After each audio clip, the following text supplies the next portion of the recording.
Hi all ನಮಸ್ಕಾರ. Welcome back to Pooja's diaries. So ಇವತ್ತು ನಾವು ಶಂಕರ ಫಿಶಲ್ಲಿ ತಮಿಳ್ನಾಡು ಸ್ಟೈಲ್ ಫಿಶ್ ಕರಿ ಹೆಂಗೆ ಮಾಡೋದು ಅಂತ ನೋಡೋಣ. ಆ್ಯಕ್ಚುಲಿ ನಾವು ಒಗ್ಯಾನಿಕಲ್ಗೆಲ್ಲ ಹೋದಾಗೆಲ್ಲ ಈ ಟೈಪ್ ಆಫ್ ಫಿಶ್ ಕರಿ ನಾವು ತಿಂದಿದ್ದೀವಿ. ಸೊ ತುಂಬ ಟೇಸ್ಟಾಗಿರುತ್ತೆ, ಟ್ಯಾಂಗಿ ಫ್ಲೇವರ್ ಇರುತ್ತೆ. ಆಮೇಲೆ ಹಂಗೆ ಸ್ವಲ್ಪ ಟ್ಯಾಂಗಿ, ಆಮೇಲೆ ಸ್ವಲ್ಪ ಖಾರ, ಹುಳಿ ಚೆನ್ನಾಗಿರುತ್ತೆ ಟೇಸ್ಟು. ನಾವು ಉಡುಪಿ ಕುಂದಾಪುರ ಸ್ಟೈಲಲ್ಲಿ ತೆಂಗಿನಕಾಯದ್ದು ಮಾಡಿರೋಂಥ ಕರಿ ತಿಂದಿರ್ಬೋದು, ಅಥವಾ ನಮ್ಮ ಮನೆಯಲ್ಲಿ ಏನಂತಾರೆ ಮಟನ್ ಸಾಂಬಾರು ಅಥವಾ ಚಿಕನ್ ಸಾಂಬಾರು ಹೇಗೆ ಮಾಡ್ತೀವಲ್ಲ ಆ ಥರ ಮಾಡಿರುವಂಥ ಎಕ್ಸ್ಪೀರಿಯನ್ಸ್ ಇರ್ಬೋದು. ಬಟ್ ಇದು ಸ್ವಲ್ಪ ಡಿಫ್ರೆಂಟಾಗಿ ಮತ್ತು ಈಸಿ, ಅಂದರೆ ತುಂಬ ಅರಿಯೋವಂಥ ಕೆಲಸ ಏನೂ ಇರೋದಿಲ್ಲ. ಸೊ ಏನೇನು ಬೇಕು ನೋಡ್ಕೊಳ್ಳೋಣ. ನಾನಿಲ್ಲಿ 1 kg ಶಂಕರ ಫಿಶ್ ತೊಗೊಂಡಿದ್ದೀನಿ, ಕ್ಲೀನ್ ಮಾಡಿರೋವಂಥದ್ದು. ಚೆನ್ನಾಗಿ 2-3 ಸತಿ ಕಳ್ಳುಪ್ಪು ಮತ್ತು ಅರಿಶಿನ ಹಾಕಿ ಚೆನ್ನಾಗಿ ನನ್ನ ವೈಫು ತೊಳೆದು ಕೊಟ್ಟಿದ್ದಾರೆ. ಅದಾದಮೇಲೆ ಚಿಲ್ಲಿ ಪೌಡರ್ ತೊಗೊಂಡಿದ್ದೀನಿ, ಒಂದು 4 ಇಲ್ಲ 3 ಟೇಬಲ್ ಸ್ಪೂನ್. ಓಕೆನಾ, ಅಂದರೆ ನಂದು ನಾರ್ಮಲ್ ಸ್ಪೂನಲ್ಲಿ 3 ತೊಗೊಂಡಿದ್ದೀನಿ, ಯಾಕಂದ್ರೆ ನಂದು ಸ್ವಲ್ಪ ಸ್ಪೂನ್ ದೊಡ್ಡದು. ಸೊ ನಿಮ್ಮಲ್ಲಿ ಆ ಒಂದು ವೆಯ್ಟನ್ನು ನೋಡಿಕೊಂಡು ನೀವು ತೊಗೊಳ್ಳಿ. ಒಂದು 3 to 4 ಅಂಥದ್ದು ಟೇಬಲ್ ಸ್ಪೂನ್ ಆಫ್ ಅಂಥದ್ದು ಚಿಲ್ಲಿ ಪೌಡರ್.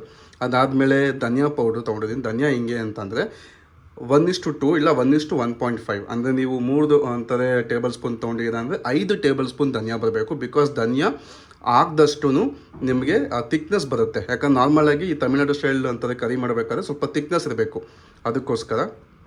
ಅದಾದಮೇಲೆ ಸ್ವಲ್ಪ ಈರುಳ್ಳಿ ಒಗ್ಗರಣೆಗೆ ಮೇ ಬಿ 1.5 ಅಥವಾ 1 ದೊಡ್ಡದಾದ 1 ಅಥವಾ ಚಿಕ್ಕದಾದ 1.5.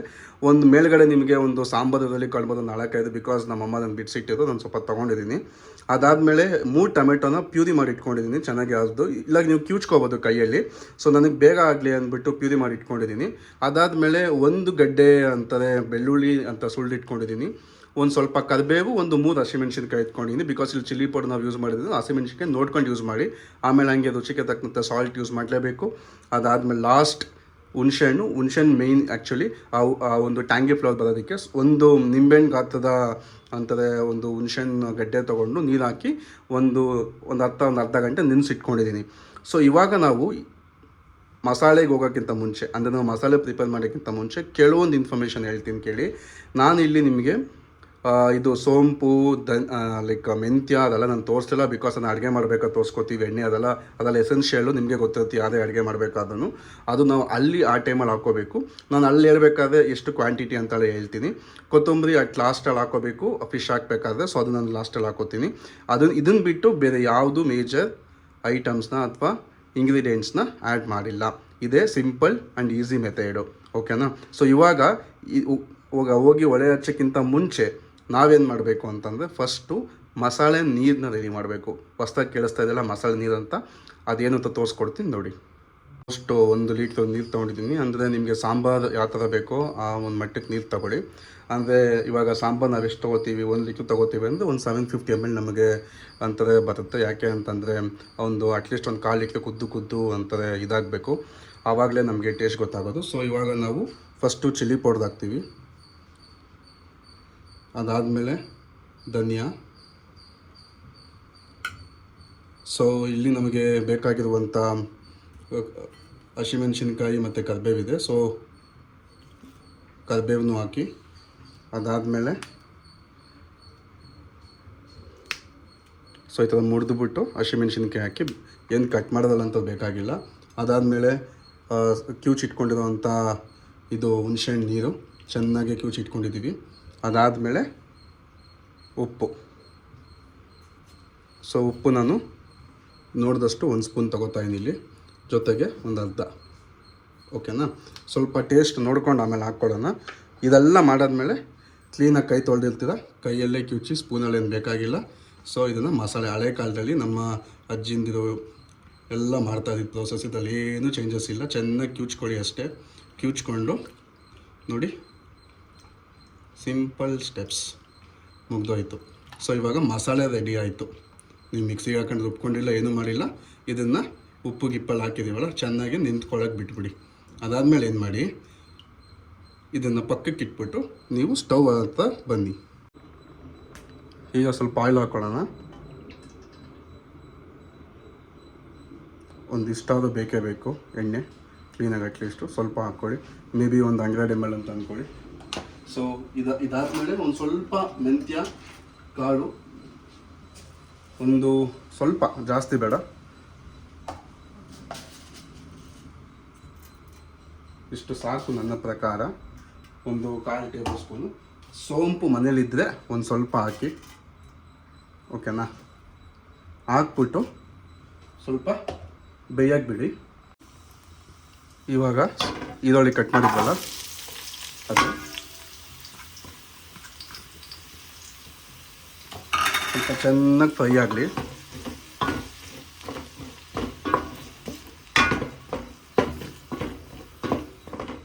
ಅಂದರೆ ಒಂದು ಸ್ವಲ್ಪ ಅಟ್ಲೀಸ್ಟ್ ಒಂದು 3-4 ನಿಮಿಷ ಆದರೂ ಬೇಯಬೇಕು.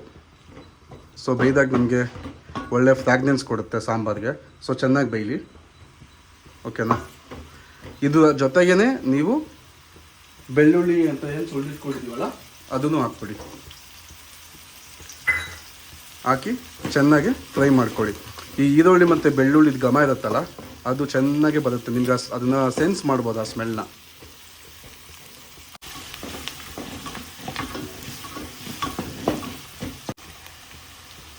ಸೊ ಈಗ ಚೆನ್ನಾಗಿ ನೋಡಿ ಫ್ರೈ ಆಗಿದೆ. ಈ ಒಂದು ಒಂಥರ ಕನ್ಸಿಸ್ಟೆನ್ಸಿಲಿ ಬರಬೇಕು, ಓಕೆನಾ. ಇವಾಗ ನೀವೇನು ಮಾಡಬೇಕು ಅಂತಂದರೆ, ನಾವೇನು ಒಂಥರ ಟೊಮೆಟೊ ಪ್ಯೂರಿ ಮಾಡಿ ಇಟ್ಕೊಂಡಿದ್ವ ಆ ಪ್ಯೂರಿನ ಎತ್ಕೊಂಡು ಕ್ಲೀನಾಗಿ ಹಾಕೋಬೇಕು ಹಿಂಗೆ. ಸೊ ಇದನ್ನು ಹಂಗೆ ಇಟ್ಕೊಳ್ಳಿ. ಬೇಕಾದ್ರೆ ಲಾಸ್ಟಲ್ಲಿ ನಾವು ನೀರು ಹಾಕೋತೀವಿ ಗೊತ್ತಾ, ಅವಾಗ ಹಾಕೊಂಡು ಮಿಕ್ಸ್ ಮಾಡ್ಕೊಳ್ಳೋಕ್ಕೆ ಬೇಕಾಗ್ಬೋದು. ಸೊ ಇವಾಗ ಚೆನ್ನಾಗಿ ನೋಡಿ ಈ ಹಸಿ ಸ್ಮೆಲ್ ಹೋಗಬೇಕು. ಟೊಮೆಟೊದ ಹಸಿ ಸ್ಮೆಲ್ ಇರುತ್ತಲ್ಲ ಅದು ಹೋಗಬೇಕು. ಸೊ ಚೆನ್ನಾಗಿ ಹಾಕ್ಕೊಂಡು ಕಳಿಸಿ. ನಿಮಗೆ ಆ ಸ್ಮೆಲ್ಲೇ ಗೊತ್ತಾಗ್ಬಿಡುತ್ತೆ, ಆ ಟೊಮೆಟೋದು ಹಸಿ ಸ್ಮೆಲ್ ಹೋಗುತ್ತೆ ಗೊತ್ತಾ.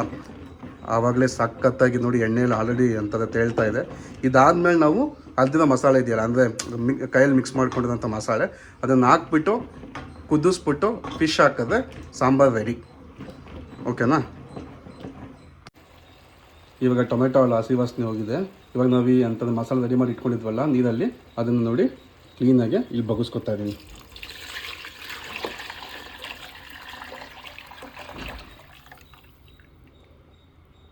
ಓಕೆನಾ. ಇವಾಗ ಏನು ಮಾಡಿ, ಸ್ವಲ್ಪ ಐ ಫ್ಲೇಮಲ್ಲಿಟ್ಟು ಚೆನ್ನಾಗಿ ಕುದಿಸ್ಕೊಳ್ಳಿ. ಚೆನ್ನಾಗಿ ಕುದ್ದಷ್ಟು ನಿಮಗೆ ಟೇಸ್ಟ್ ಚೆನ್ನಾಗಿ ಬರುತ್ತೆ. ಸೊ ಇವಾಗ ನೋಡಿ ಚೆನ್ನಾಗಿ ಕುದೀತಾ ಇದೆ.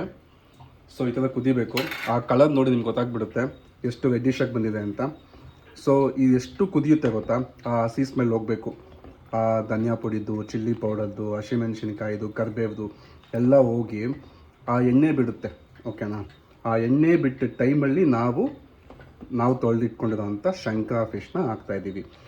ಶಂಕರ ಫಿಶ್ ಒಂದೇ ಅಂತಲ್ಲ, ಇವಾಗ ನೀವು ಪಾಂಪ್ಲೆಟ್ ಕಟ್ ಮಾಡಿಸೋದು ಓಕೆ, ಅಥವಾ ಕಾಟ್ಲಾ ಕಟ್ ಮಾಡಿಸೋದು ಓಕೆ, ಅಥವಾ ಅಂಜಲ್ ಕಟ್ ಮಾಡೋದು ಓಕೆ. ಸೊ ಯಾವುದೇ ಫಿಶ್ ಕಟ್ ಮಾಡಿಕೊಂಡ್ರು ಸೊ ಹಿಂಗೆ ಅಂತದೇ ಪ್ರೋಸೆಸ್, ಏನೂ ಚೇಂಜಸ್ ಇಲ್ಲ. ಓನ್ಲಿ ಫಿಶ್ ಮಾತ್ರ ಚೇಂಜಸ್ ಅಷ್ಟೇ. ನೀವು ಕೆರೆ ಮೀನು ಮಾಡ್ತೀನಿ ಅಂದರೆ ಇದೇ ಪ್ರೋಸೆಸ್ಸು. ಇದಕ್ಕಿಂತ ಈಸಿಯೆಸ್ಟ್ ಮೆಥಡ್ ಫಿಶ್ ಕರಿ ನನ್ನ ಪ್ರಕಾರ ಆ್ಯಸ್ ಪರ್ ಮೀ ಗೊತ್ತಿಲ್ಲ. ಸೊ ಈ ಥರ ನಾವು 5-10 ನಿಮಿಷ ಚೆನ್ನಾಗಿ ಬಾಯ್ಲ್ ಮಾಡ್ಕೋಬೇಕು. ಇನ್ನೂ ಬಾಯ್ಲ್ ಆಗ್ತಿದೆ, ಅದು ಇನ್ನೂ ಎಣ್ಣೆ ಬಿಡಬೇಕು. ಎಣ್ಣೆ ಬಿಡೋದು ವೆಯ್ಟ್ ಮಾಡೋಣ, ಓಕೆನಾ. ಅದಾದಮೇಲೆ ನಾವು ಫಿಶ್ ಹಾಕಬೇಕು, ಅದು ನಾನು ತೋರಿಸ್ಕೊಡ್ತೀನಿ.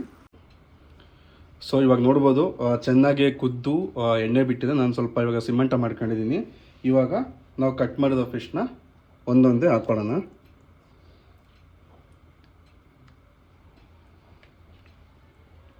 ನಾನು ಹಾಗೆ ಫಿಶ್ನ ಹಾಕಿದ್ದೀನಿ ಒಂದೊಂದು, ಯಾಕಂದ್ರೆ ಚಿಕ್ಕ ಫಿಶ್ ಇದು. ಸೊ ನಿಮ್ಗೆ ಯಾರು ಇವಾಗ ಕಾಟ್ಲಾ ಅಂತ ಮಾಡ್ತಾರೆ ಸ್ಲೈಸ್ ಮಾಡ್ಕೋತಾರೆ ಅಂದರೆ ಸ್ಲೈಸ್ ಮಾಡ್ಕೋಬೋದು, ಇಲ್ಲ ಶಂಕ್ತನ ನೀವು 2 ಪೀಸ್ ಮಾಡ್ಕೋಬೋದು, ಪ್ರಾಬ್ಲಮ್ ಏನಿಲ್ಲ. ಜಸ್ಟು ನೋಡ್ಕೊಳ್ಳಿ, ಫಿಶ್ಶು ಜಾಸ್ತಿ ಹೊತ್ತು ಬಿಡೋಂಗಿಲ್ಲ. ಯಾಕಂದರೆ ನಾವಿವಾಗ ಹಾಕಿದ್ದೀವಿ ಅಂತಂದರೆ ಮ್ಯಾಕ್ಸ್ ಟು ಮ್ಯಾಕ್ಸ್ ಒಂದು 5 ನಿಮಿಷ, 5 ನಿಮಿಷದ ಮೇಲೆ ಇರಬಾರ್ದು. ಇಲ್ಲ ಅಂತಂದರೆ ಎಲ್ಲ ಒಡೆದು ಮೊಸರಾಗ್ಬಿಡುತ್ತೆ. ಮೊಸರು ಅಂತಂದ್ರೆ ಗೊತ್ತಲ್ಲ, ಕಚ್ಚಿ ಆಗಿಬಿಡುತ್ತೆ.